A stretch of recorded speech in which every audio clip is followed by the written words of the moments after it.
ଆଜି ପର୍ଯ୍ୟନ୍ତ ବୁଝିପାରିଲେନି ଧନୀ କ'ଣ ଗରିବ କ'ଣ। ଧନୀ ମାନେ କ'ଣ ଚନ୍ଦନ କାଠ ଘିଅରେ ପୋଡ଼ା ହେଇକି ସ୍ୱର୍ଗକୁ ଯାଉଛନ୍ତି ରେ, ଆଉ ଗରିବ ମାନେ କ'ଣ ଏଇ ସାଧାରଣ କାଠରେ ପୋଡ଼ା ହେଇକି ମାନେ ମାଟିରେ। ଧନୀ ବି ଚନ୍ଦନ କାଠ ମାନେ ଘିଅରେ ପୋଡ଼ା ହେଲେ ବି ସେଇ ମାଟିରେ ମିଶିବ ପାଉଁଶ ହେବ।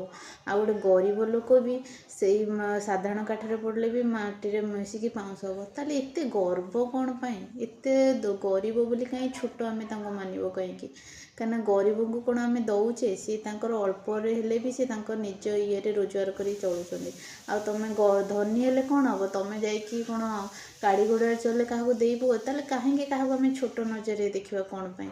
ଧନୀ ହୁଅନ୍ତୁ କି ଗରିବ ହୁଅନ୍ତୁ, କିନ୍ତୁ ଗରିବ ଘରେ ଯେଉଁ ସମ୍ମାନ, ଯେଉଁ ଭଲ ପାଇବା ଯେତିକି ମିଳିବ ନା ଗୋଟେ ଧନୀ ଘରେ ମିଳିବନି।